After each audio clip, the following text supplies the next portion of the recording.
You won't believe me, you guys. Like, I have tried filming this video for like forever, lakini things have just not been working out. Mara stima imepotea, mara kunanyesha, mara sijui nini. I almost gave up. Now we are trying again. I hope this one goes well. Fingers crossed, fingers crossed. Anyway guys, how are you doing? Thank you so much for joining me on today's video. If you're new here, karibu sana. My name is Rozitta, and this is the place where we embody truth.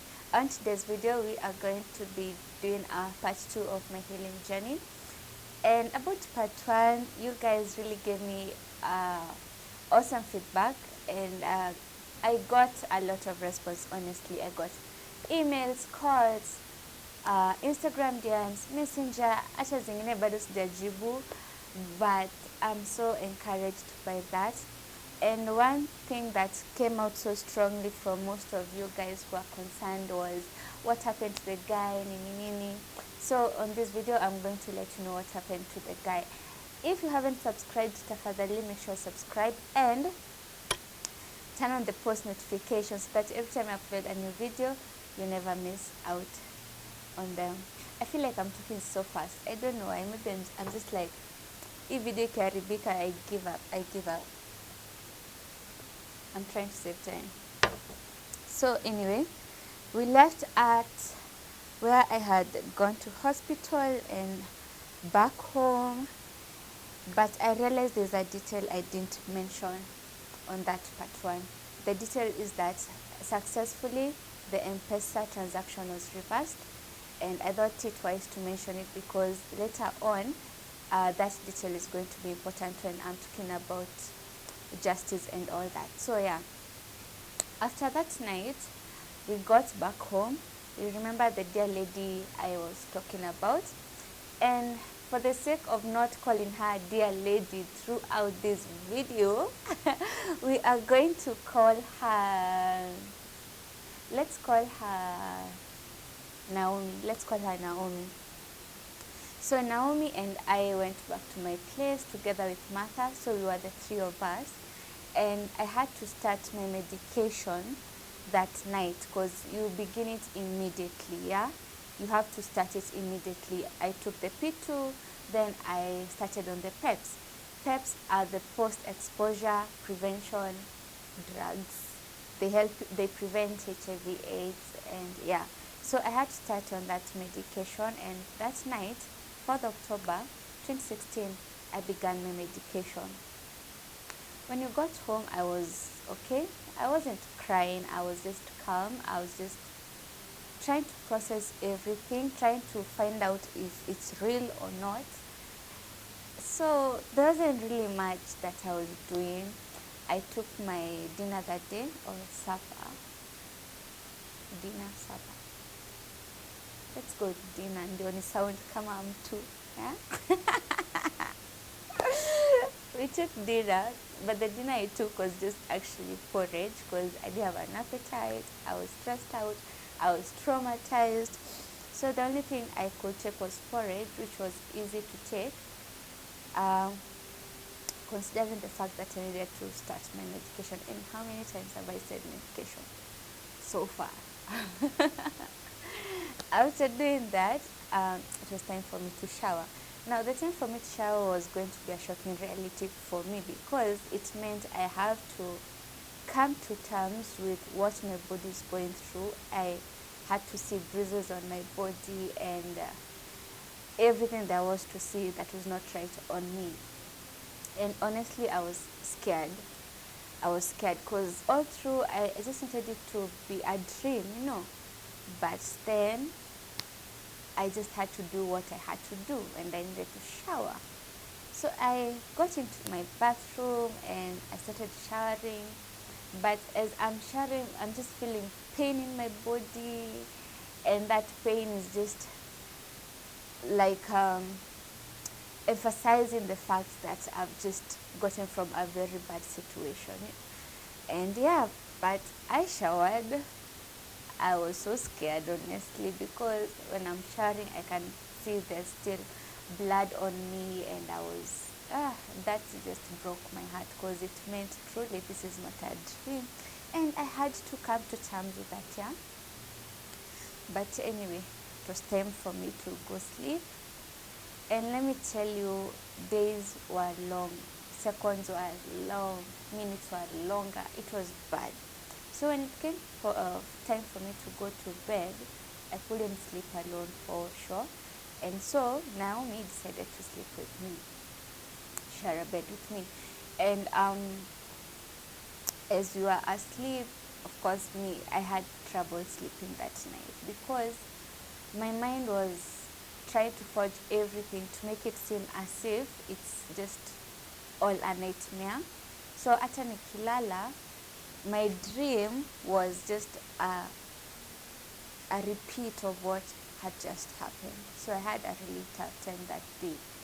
And not even to get into the details of the struggle and how I'd wake up and find my pillow is so drenched with tears. It's like I'm crying in my dream, but I'm also crying in reality. It was ugly.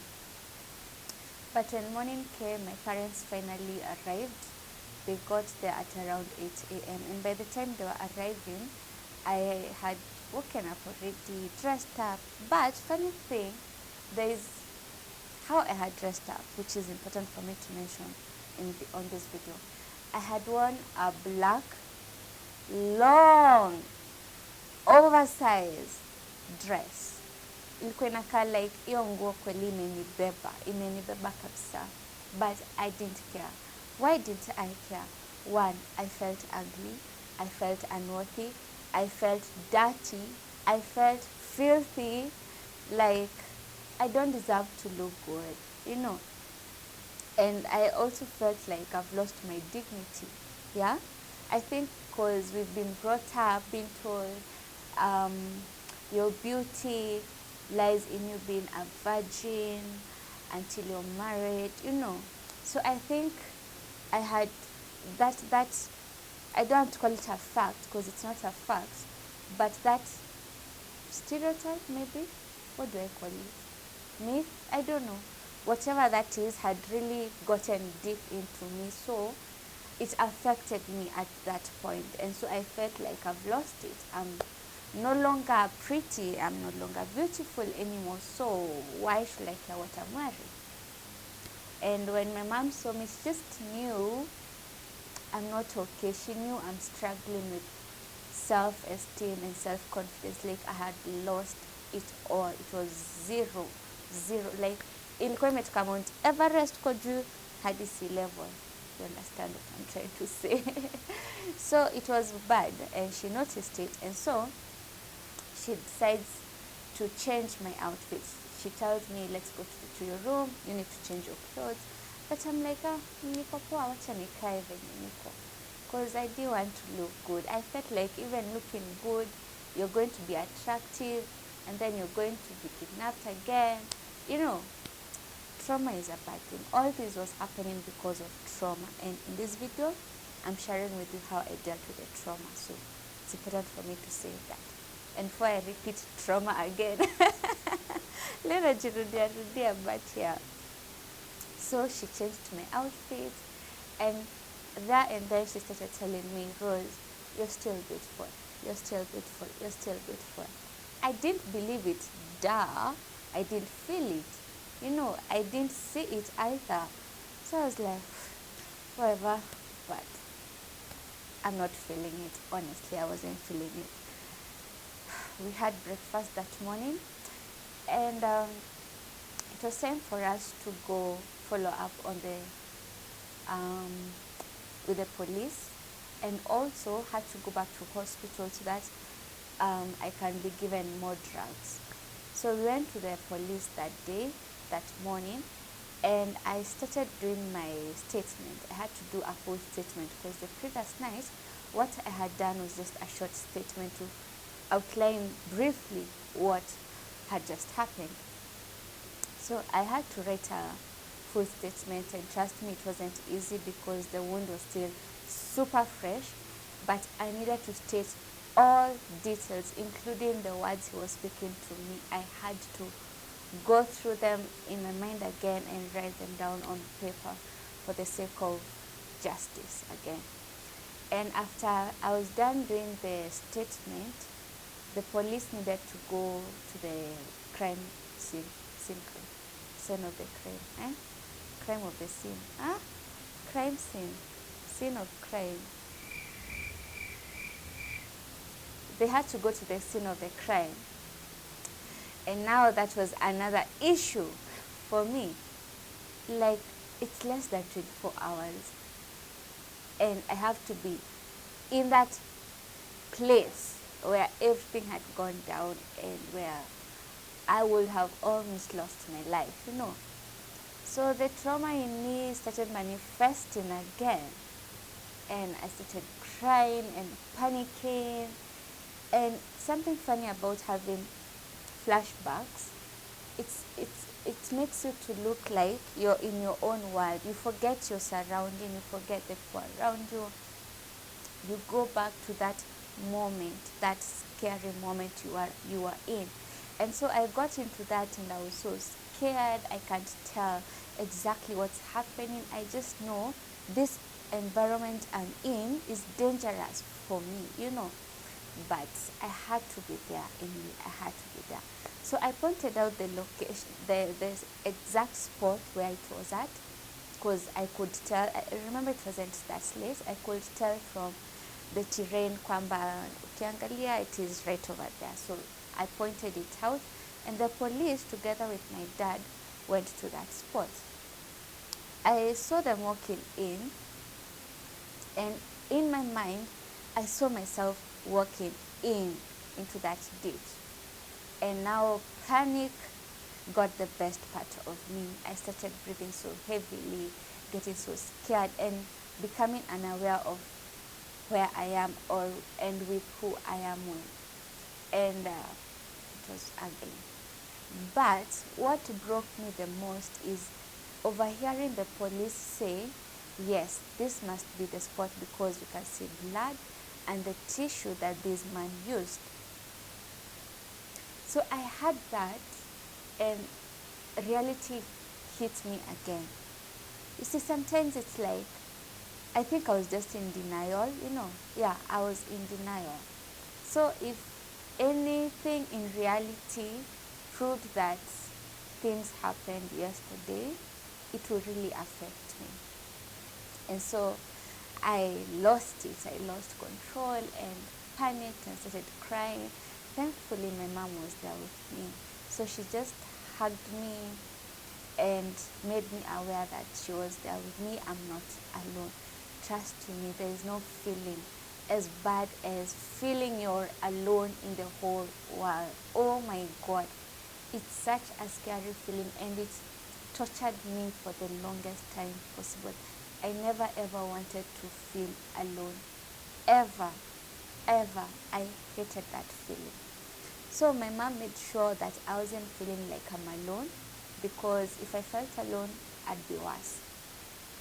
And anyway, that process was over. It was time for me to go to hospital. We went to hospital, and a test was done on me, and it came out negative. But now I had to be given the preventions, and these drugs had to be taken for 30 days, exact same time every day. I don't even want to get into the torture that those drugs gave me. Oh my God, those drugs are bad. I don't know. It was so bad for me. It made it hard for me to overcome my trauma, but I had to take them anyway. So I was given the drugs, and next thing was deciding whether I'm going to school or I'm calling off my semester. Now, about calling off the semester, I was troubled because I thought to myself, how can I dare lose a whole semester because of some man? Hey, that really hurt me. It tortured me because it meant I had to graduate later, and my classmates would leave me in school. I was feeling so bad, but again, I didn't have the strength to be in school because I'm traumatized. Like, I can't be around that environment anymore. I have to heal. My body has to heal. So it was concluded that I had to call off the semester. So we went to school.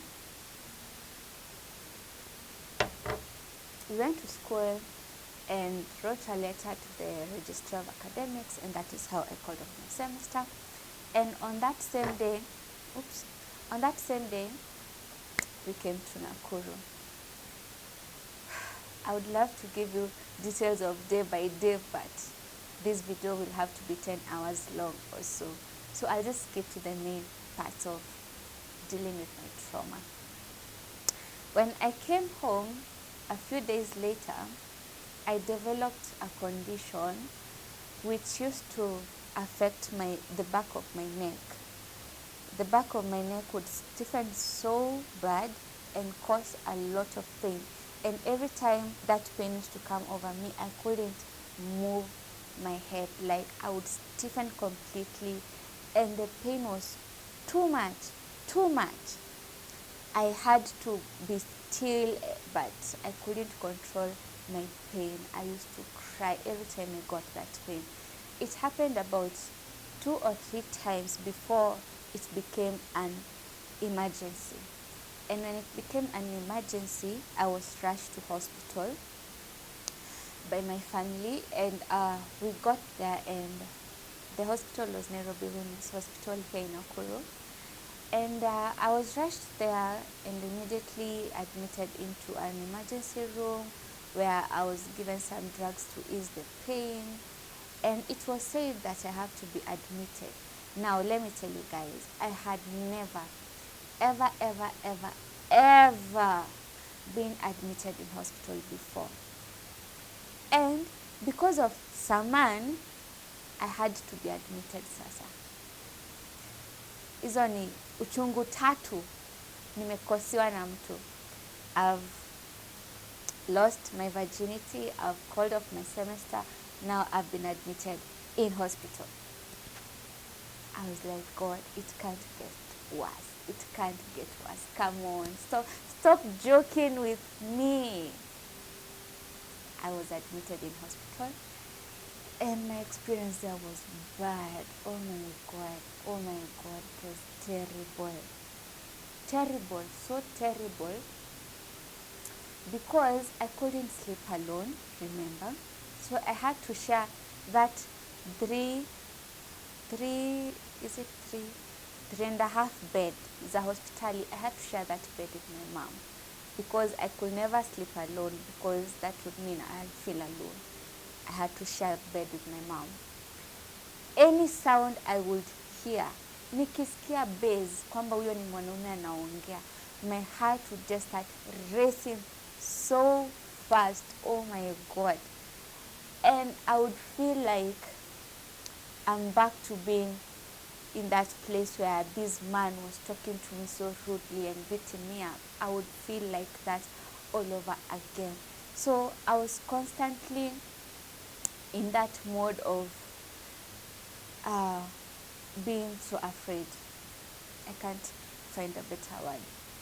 Being constantly afraid of people around me, especially men.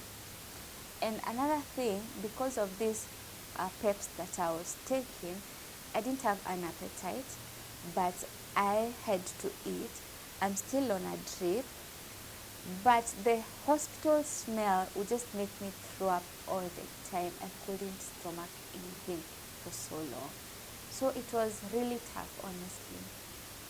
And I remember one Sunday, I was still in hospital. The only Sunday I was in hospital, I was walking outside the Nairobi hospital compound with my mom and thinking to myself, sasa wenye wako chachu wanafeel aje?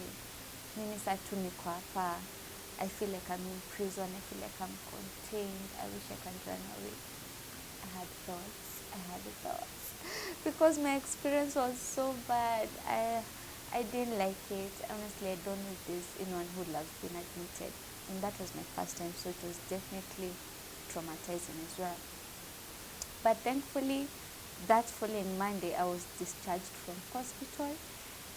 And right at that day, I had photos. My mom took photos of me. Akasema, piga hizi picha because someday they are going to their testimony, and she was right. So here are the photos. Nitaziweka hapa. I had lost weight, I had lost confidence, I had lost esteem. I hated myself. Speaking the truth, I hated myself. And well, we came back home. Coming back home, the devil I had to fight with was these preventive drugs. They took such a toll on me, so much that on the 11th day of me taking those drugs, I wanted to give up on them. This is how it happened. I was in my room together with my dad, and it was around 8 p.m. and I needed to take my drug. No, I needed to eat so that I can take the drug at 9 p.m. I used to take the drug every day at 9 p.m. So before that, I had to eat. So he brought me an orange, and I tried eating it. Nilikuwa naikula vizuri tu. But at the same time, my mom was in the kitchen preparing what I was going to eat that day. But I felt the smell of whatever she was cooking, and to be truthful, I don't know what exactly she was making, but whatever it was, I couldn't look at it twice. So I felt the smell of that food, and immediately I became nauseated. So nauseated that by the time she was bringing the food to me, niliona tu hivi, I threw up the orange I had eaten. Do you know how painful it is to force yourself to eat something only to throw it up? Oh my God, I felt bad. I felt bad because I can't take drugs without having eaten anything. And the only thing I have eaten, imetoka. I felt helpless. I felt bitter. I felt angry. And at that point, I think all of us just got overwhelmed because we were trying so hard, you know. We got so overwhelmed that my dad just broke down and started crying. So amenishika and he's crying. So me naona he's crying, I feel his pain, and for a few minutes I forgot my pain and started crying because he's crying. I was like, why did this have to happen to our family? It's too much. It's even breaking my dad, you know. I felt so bad. And now when my mom saw that I've thrown up, before even kukula chakula ameniletea, naye nguvu ikamwisha. I just had her close the door in the sitting room, and I could hear her cry so loudly because she's trying to pray, but she's bitter as well. She's angry and she's helpless. So sisi wote tumelia. Gloria is asleep because she was still in school apparently. Imagine. She was a candidate at that time, so she was still in school. Yeah, amelala, we don't want to stress her out because alikuwa anaonekana pia she's really trying her best to be okay, but she wasn't. So it was really tough for all of us. And when I saw it's becoming too much, I told my dad, you know what? Eat down ndio inafanya nitapike. Let's just give up on it. Me, I'll be okay. There's no way God will allow me to get AIDS. Akikubali nipate, acha atakuwa mezidi, you know. But my dad was like, hapana, you can't give up right now because the journey is long. The journey is long. Ukianza ku give up saizi, at some point you might even give up on yourself. And so he has a point. So I was like, wow. Okay, let's continue. So every day I took that drug na nikaimaliza was just a testimony. And I remember on 4th November 2016, the day when I had to finally take the last pill. Oh my God, I was so excited. So excited. I brightened up and my mom akanipeleka Java. And I remember eating chicken wings and rice. Nilizikula, Nilikula hiyo siku. I was like, I have won. So I ate kabisa, nilikula vizuri. And that's why I love chicken wings. Sijaisahau that taste. it was like a taste of victory, So I finished my drugs, and the next thing was to continue with my therapy, which I had begun at Nairobi Women's Hospital.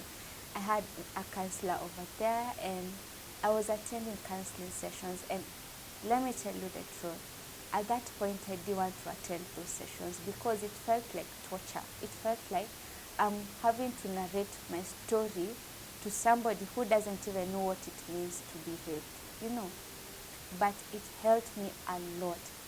Speaking about it hurts. The calls I was receiving from people who had watched part 1, they were telling me, I've never told anyone. It happened 20 years ago. I've never told anyone. I never even told my mom. It happened to Jesus. I'm thinking, oh my God, how are you surviving? How are you surviving? Please find somebody you can trust and talk about it. They don't have to give you advice. They don't have to tell you what to do. They just need to listen, and you just need to speak. Just get it out of your heart. Cry if you may. Just let it out. Otherwise, it's going to be the root of bitterness in you. And there is no one as dangerous as somebody who is bitter. So I'm encouraging you. Please talk about it. If you don't have anybody you trust, please talk to me. Talk to me. The stories I've received from you people, they were many. So I'm here to listen. I can't give you much or anything, but I'll be here to listen to you and cry with you if you want to cry. So please talk about it. And that is what counseling did for me. It helped me go process the pain and accept the reality. And I remember the first session of my counseling, they did a test on me. Is it called a test? I can't tell what exactly it's called, but I had to fill in some forms so that they can determine whether I'm depressed or just traumatized. Thankfully, I was just traumatized, but at the verge of depression. And trust me, that feeling is not a good feeling. So please seek counseling. Saidiwa, speak up, saidiwe. Yeah?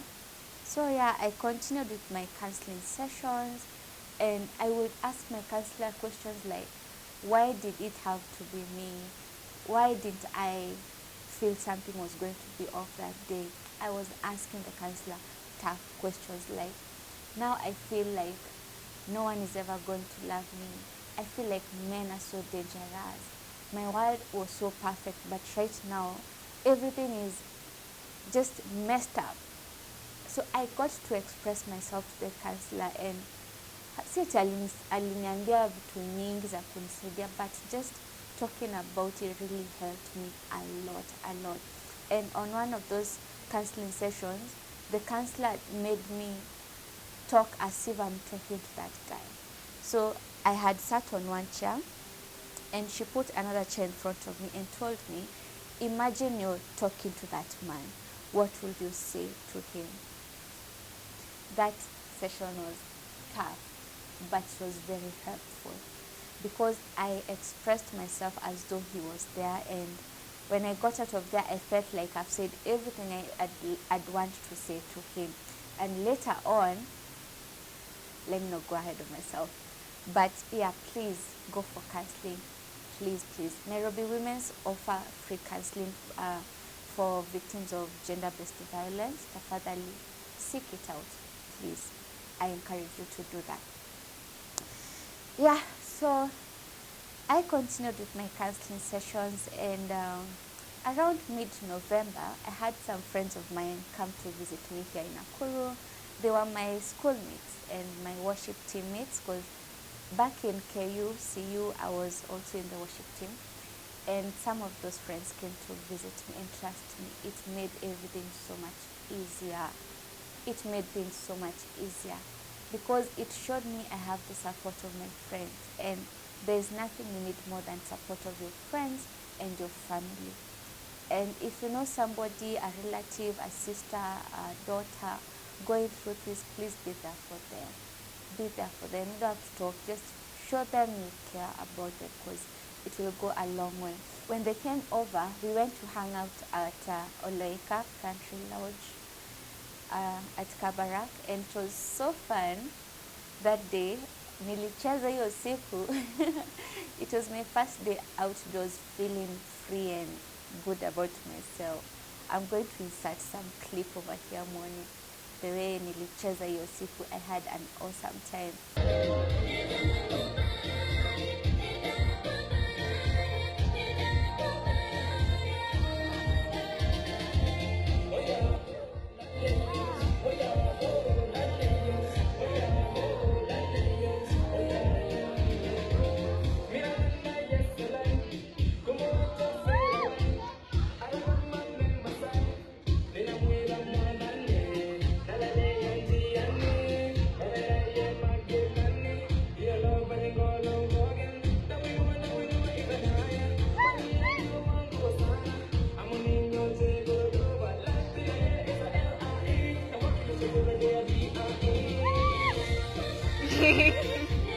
And if you're watching this and you are there with me, thank you so much. I really appreciate you. That small deed, I'll pass it down to generations. I'll tell them I had friends who cared about me. Thank you so, so much. So I had so much fun that day, and I realized the world is not as bad. You know, we have some good people around us as well. And that meant a lot, because my world felt like it had crumbled, because I was in a perfect world. Oh my God, my world was perfect, until suddenly it felt so insecure and unsafe. But these dear friends of mine made it feel like it's not all that bad. Yeah. So keep your friends close and your family closer. And yeah, let's do away with 2016. Let's scrap it off our memories and get to 2017.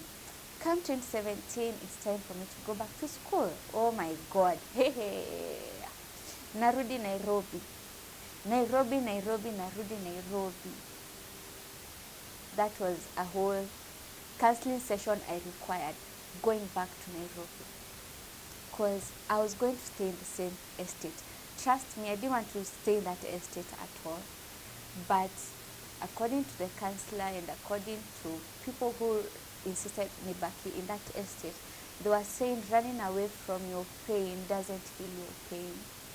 It only covers it up for a while, until one day it's going to explode and hurt you more. So they told me, just stay in memory, face your pain, face your fear. And I was like, do I really have to do that right now?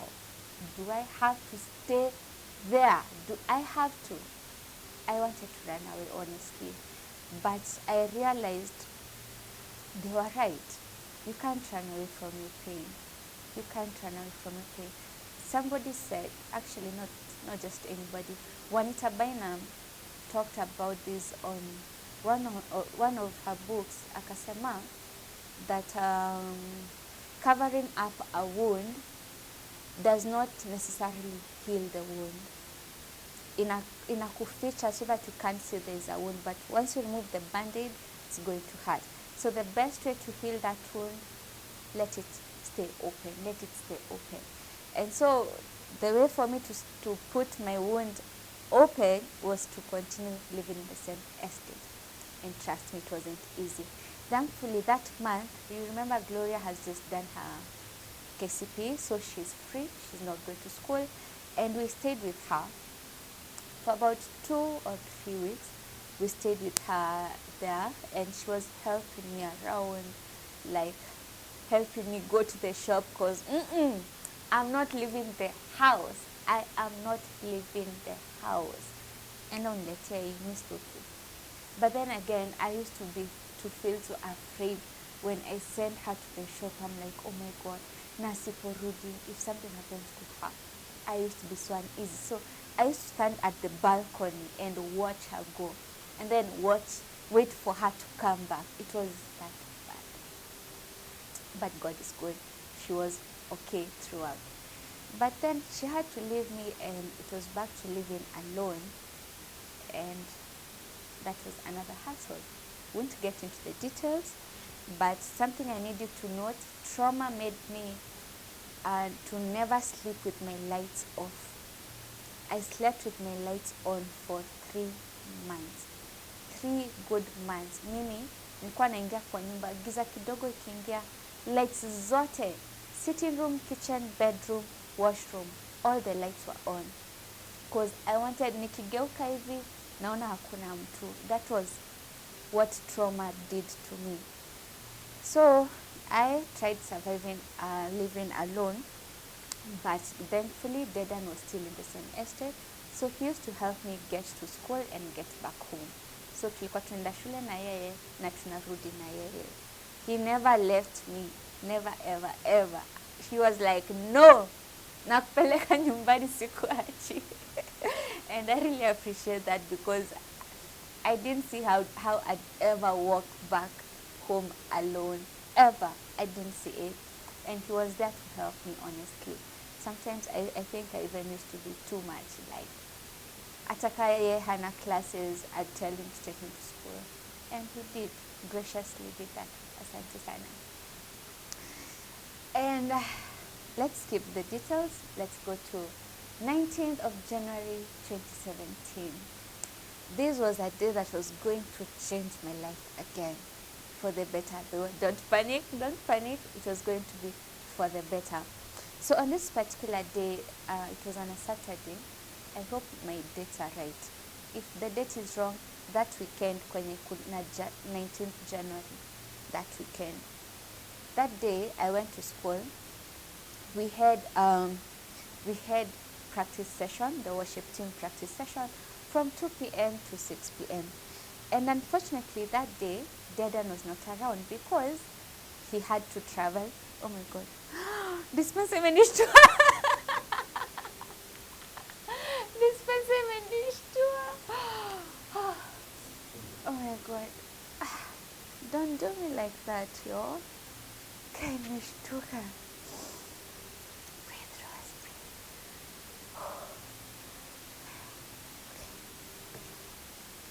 Clearly, you're still dealing with trauma. You're still dealing with trauma. Nishinda, what is happening? And I know I'm alone. Anyway, so what was I saying? Dedan had to travel. I in the home. So it meant that day I'm going to school alone, because I can't miss practice. If you miss practice, it shows you're uncommitted, and you'll be questioned. Yeah? So I had to be there. And I remember nikijiambia nitaenda tu vizuri, and honestly I did. I got to school vizuri sana. And I remember when Naomi saw me, she was like, Rose, where's Dedan? And I'm like, he's not around, he traveled. So she's like, umekuja peke yako? Like, yeah, I've come alone. I've faced some great fears today. I've faced them. I've held the bull by the horns. Nimekuja peke yangu here. I was so proud of myself, by the way. It was a huge step, a huge step. And she was also proud of me. She was like, hey, when your God is really working on you. And she was right. So after, during the practice session, one other thing that was happening to me was feeling, how can I describe it? I was angry at the other worship team members, because they were happy and laughing and high-fiving each other. And I'm there looking at them like, what's so good? Why are you so happy? Hamjui ni nini napitia. You don't know the pain I'm going through. Why are you all laughing? What's so funny? I was angry. I was angry that they're okay and I'm not okay. That's another thing that I had to deal with. I had to deal with that. So I was so angry at some point. It felt like they are ignoring my pain. Na hawajui, they don't know what I'm going through. But I felt like they're ignoring my pain instead of sympathizing with me and telling me everything will be okay. No one cared. No one cared. I felt I felt neglected, and at some point I felt alone, and I started crying. Imagine, tuko choir practice, mi nimeanza kulia. So I started crying, and every time I used to cry, I used to have to talk to somebody. So I'm looking around, Dedan is not here. I can't just approach anyone and tell them. And that day I approached our director. Thankfully she was a lady as of that time, and I told her what's happening. Honestly, she didn't even do much. She just hugged me, but it meant a lot. It hurt me. Takes me back to talk about it when we came here. Yeah? So I told her, oh my God, what's happening? I told her about it, and machozi kaisha. It was time for me to go back home, and now this is where everything changes, y'all. I got into my estate, and suddenly I felt afraid. Remember, it's already 6 p.m., yeah? So, what's wrong with my jaws? We are back. Nilikuwa nimeshikana huku. So I got into my estate, and I felt so afraid. I was so afraid, and the atmosphere around was bad. You know how sometimes you can just get into a place and you feel like something is wrong. So my spirit captured that filthiness in the atmosphere, and I was so afraid. Nilikuwa natembea nikiangalia nyuma. I felt like I'm being followed. So I walk 2 steps, my mind tells me unafuatwa, unaangalia nyuma, naona hakuna mtu. So nakimbia, unafuatwa, naangalia nyuma tena. But that day the filthiness was too much in the atmosphere, and the fear. So when I got into my house, I was like, what was that? What was that feeling? And it weighed so much on my heart that I just wanted to sleep. I had a terrible headache. I was feeling bad. I said, wacha nilale. So I took my duvet, put on my pajamas, and just lied on the couch trying to sleep. But that fear, it's like it was still, it's like it followed me to the house. So nilikuwa nafunga macho kidogo, nafungua, because I felt like there's somebody around. I didn't understand then, but shortly you're going to understand. So I felt so compelled to start praying, but again I just couldn't pray because my heart was heavy. I'm feeling bad, I'm angry, I'm bitter. But this compulsion was so strong. I had never been so compelled to pray. I had never ever been so compelled to pray. I tried praying, got on my knees, tried to pray, but there was no breakthrough. Kulikuwa kumekauka, yani ceiling kulikuwa ngumu. No breakthrough at all. And I decided, let me try pacing to and fro. Maybe it's going to help, but it didn't really help. Until at some point, the Spirit of God just put in my heart this chapter, 2 Chronicles chapter 20, verse 20.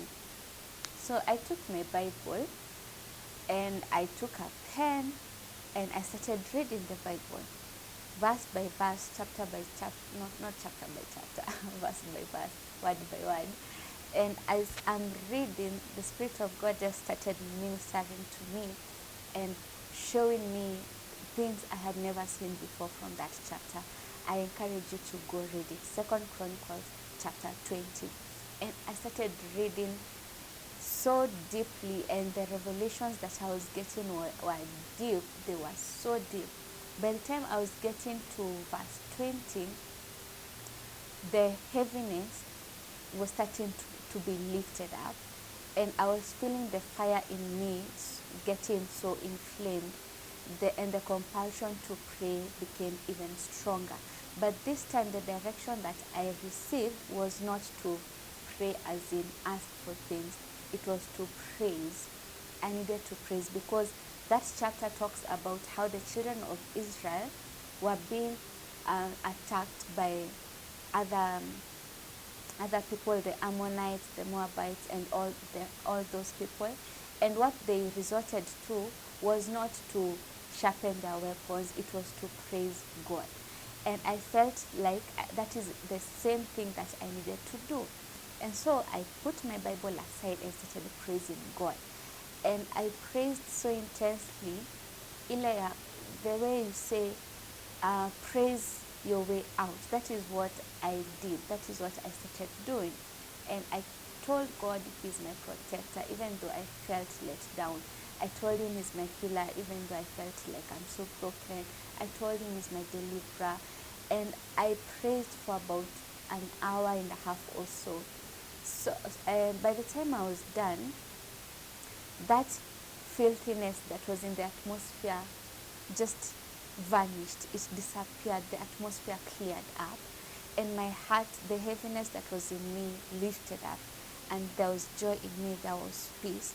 And so then I decided, I think I've done enough. So I sat down on my couch, and trust me, 5 minutes as a kusha, at exactly 9:51 p.m. I received a phone call. And this phone call was an interesting one because it was from the policeman. You all remember me talking about him. It was from the policeman.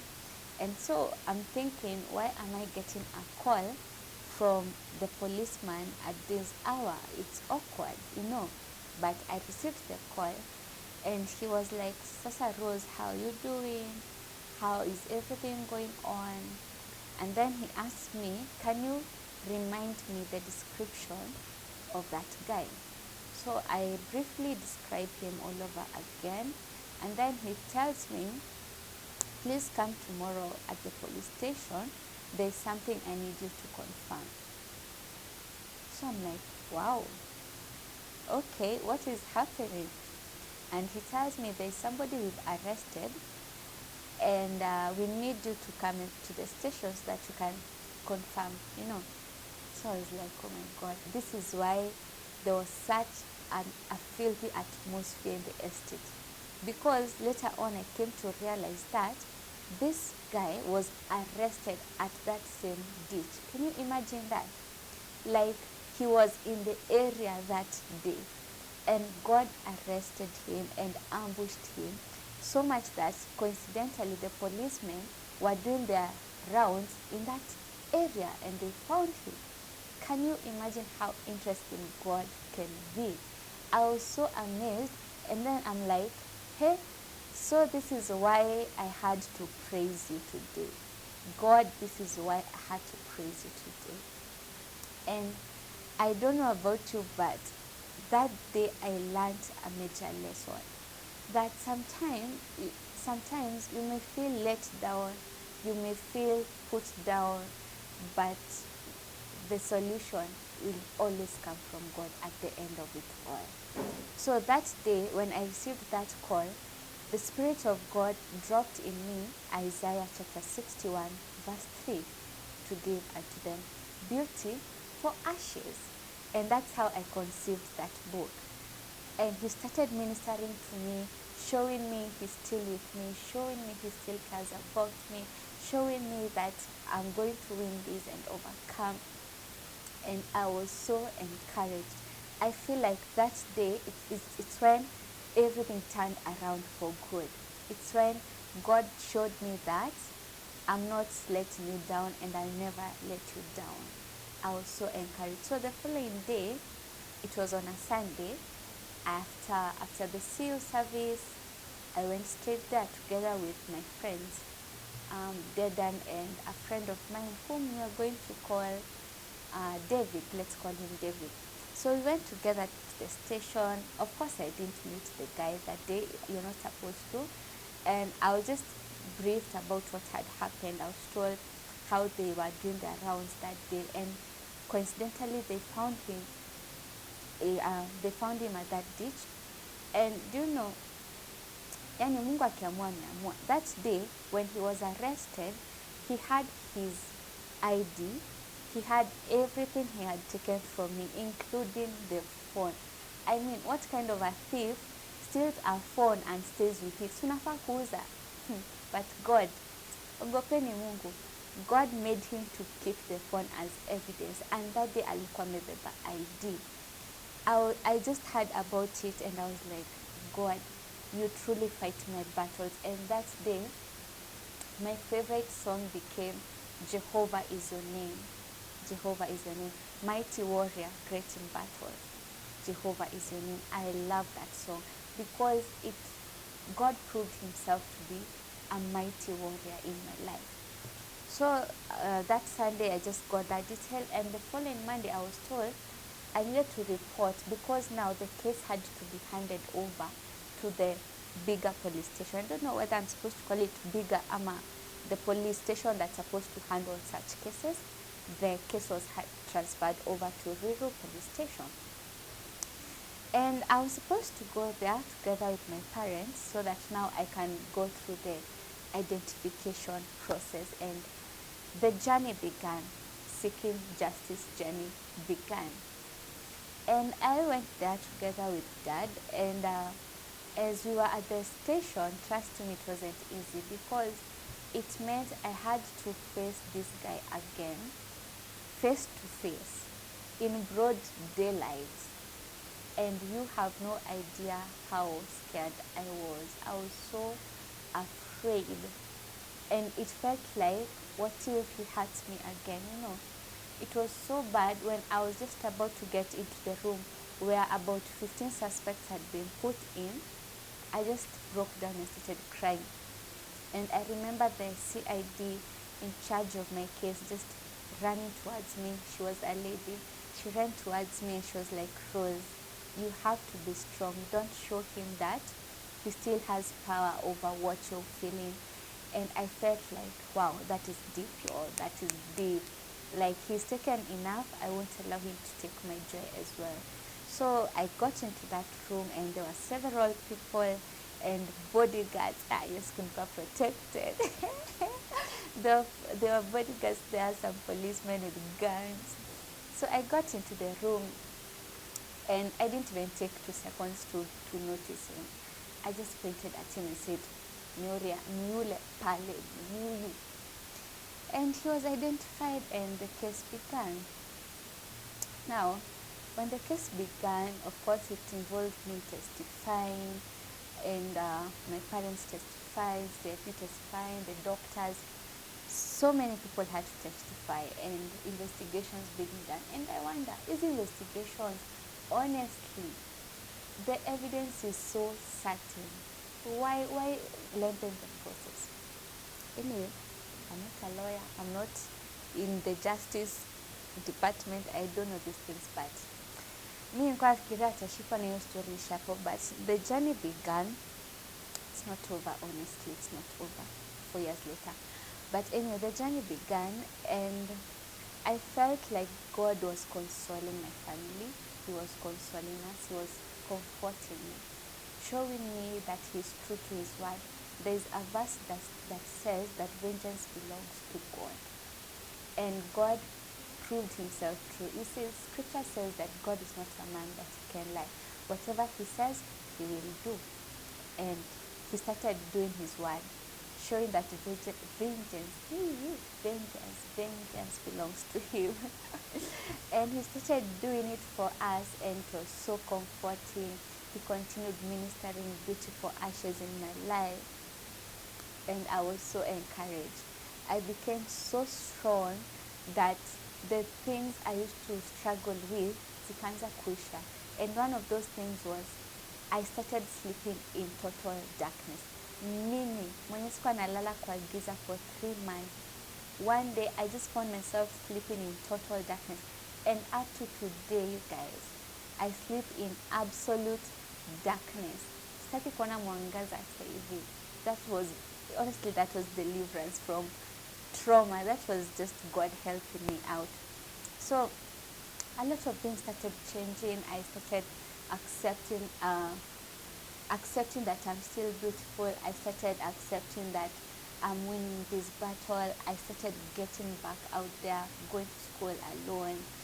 And yeah, well, some of things changed for the bad for the negative, because for instance, I ended up leaving the worship team because we used to have our practices even at night.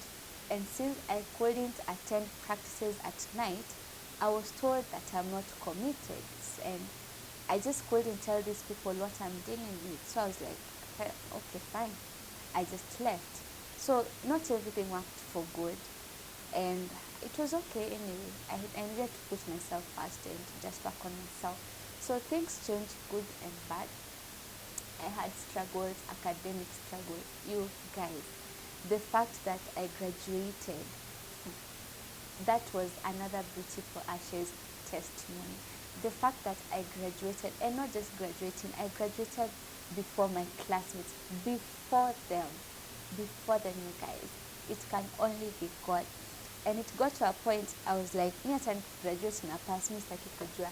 I just had to be done with school because it was so tormenting on me, on my mind, having to be in school, trying to concentrate, but having to deal with flashbacks and the trauma and all that.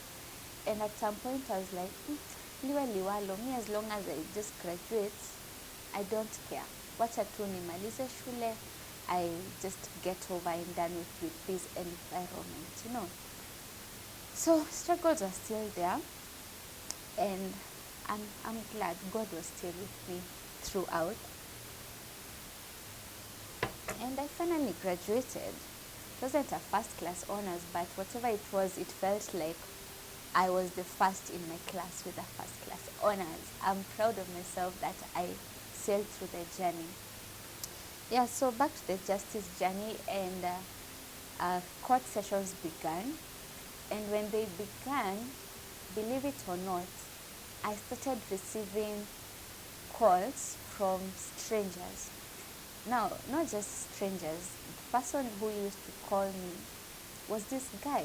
He was calling me from custody. Can you believe it? I think he got my number from the, what is it called? The statement. He was given the statement, obviously. So I think he got my number from there, and he used to call me. And I remember the first day he called me, I just heard his voice, and the flashbacks I got were traumatizing, because the voice I had was, this voice nimesikia mahali, na kwenye nimesikia haikuwa nzuri. It was rude and hurtful and bad for me. So it was bad, so bad, I ended up having to change my number. That's how I changed my number. So in case you think I deleted your number, ama you've been calling me niko mteja, no, I changed my number. I had to change my number. And when I changed my number, guess what? He didn't give up. He started calling my dad. And he was calling not to ask for forgiveness. He was calling to say that he would love for me to end this case. Yani, niende kwa court niseme, huyu mtu wacha achiliwe tu. Can you imagine the rudeness? Can you imagine it? And it was so bad. I felt like he thinks he didn't do nothing wrong. And can I surprise you? That is how society is. Like, if something bad is done on a woman, it's not major, like, just move on. But when it happens to a man, inakuwa major. And I just feel it's wrong. It's not supposed to be like that. This looking down on women thing has to end. It has to end. When a woman is hurt, society defend her. And oneni kwamba, truly, she's been hurt and we need to do something to help her. So this man had the audacity of telling me that I lift the case from the court. And I'm thinking, you guys, are you even normal? Are you sober? It was bad. I felt hurt, honestly. But I'm happy he called. You know why? Because I got to ask him questions I had all through. I got to ask him those questions and I got answers, and I felt like I was able to move on from certain hurdles, you know. So yeah, changed my number, and the case has been on, honestly. It's been 4 years. Now, if you're watching me and you are in the in if you deal with law and stuff, please let me know. How long is a capital offense supposed to take? How long should it be in court? Because my case has been in court for 4 years. We are now going to 5 years. Can you imagine? And I don't know what to do. Sessions have been there, but nile kwamba a session is planned, a court session is planned, then it's postponed for months, postponed for, I don't know, 9 months. And it's been wearing me down, honestly, because I feel like I have to still go back to the past and think about it instead of moving forward. And I don't know what I can do, honestly, but anyway, on the bright side, he's still in custody, or the last time I checked, he's still in custody. And I'm just hoping for the best. So yeah, that's it. I sought justice, and that's where I'm at with that. And at this point, I want to encourage you guys, if this has happened, or if this ever happens, please don't hesitate to report it. So many people opt to let it slide, like you think that the justice system is not going to help you at all. You can as well give them a chance. I gave them a chance, and I don't regret it. Yeah, it has taken longer than I would have wanted it to. It has taken longer than expected, but maybe I saved 20 other women out there, So please don't hesitate to report it to the police, because you never know. You might just end up getting your justice, and not just that, you might just end up saving other women out there. Plus, you are going to help us stand together against this horrendous act. We are going to be able to rise together as women and say enough is enough. We can't continue acting like nothing happened. I remember in the month of May 2017, I was just talking to a friend of mine, and this friend of mine was actually a former high school mate of mine. And as we were talking, she just found herself opening up to me. And she told me, I'm sorry, Rose, I haven't been in touch with you because last week on a Wednesday, this and this happened to me.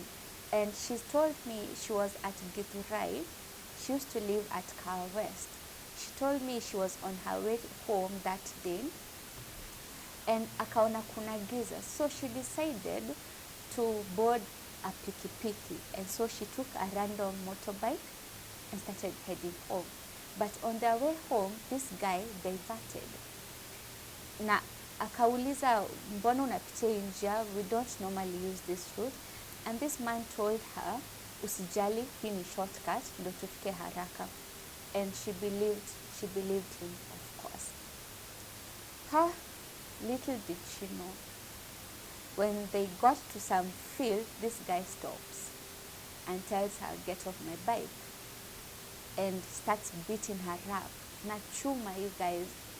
She was showing me marks on her legs, and she was so beaten up. After getting beat up, she was defiled. Can you imagine?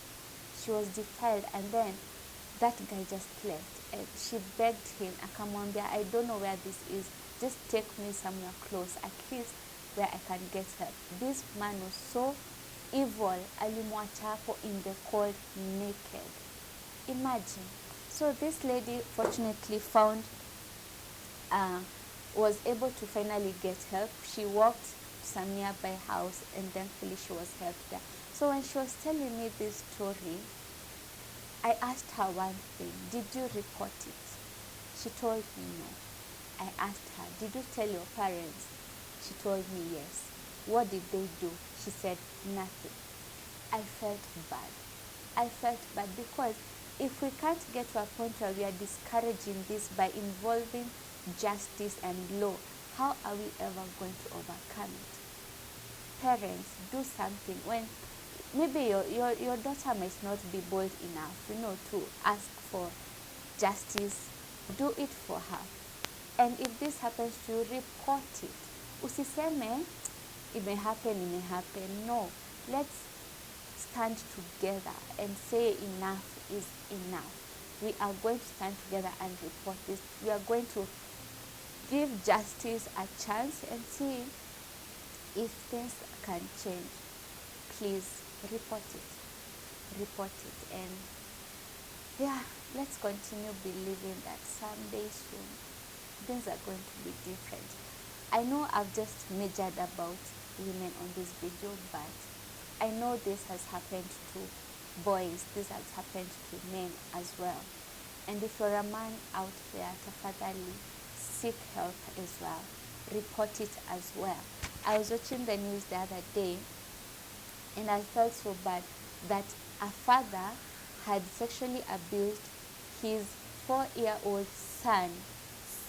You guys, how evil can the world be? It's so heartbreaking, and I'm just urging us, if you're watching this and there's something you can do it. Don't shut up anymore. Speak up, shout from the rooftop, and together let's fight gender-based violence. Let's fight it, because together we can.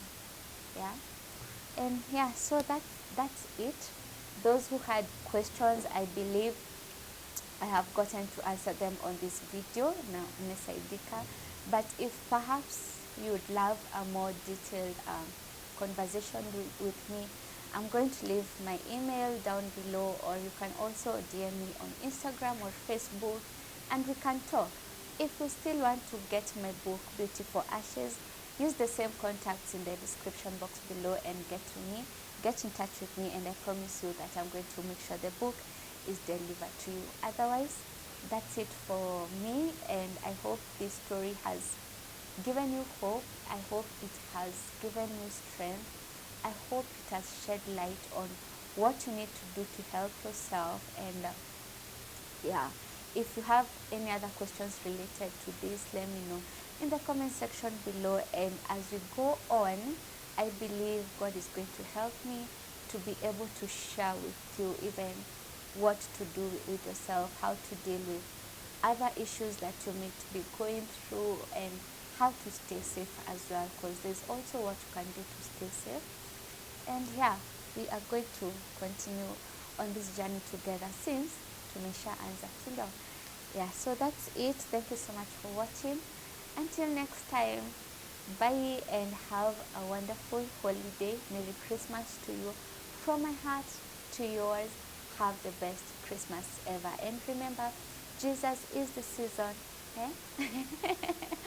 Remember, Jesus is the reason for this season. Stay safe, and see you on my next video. Bye.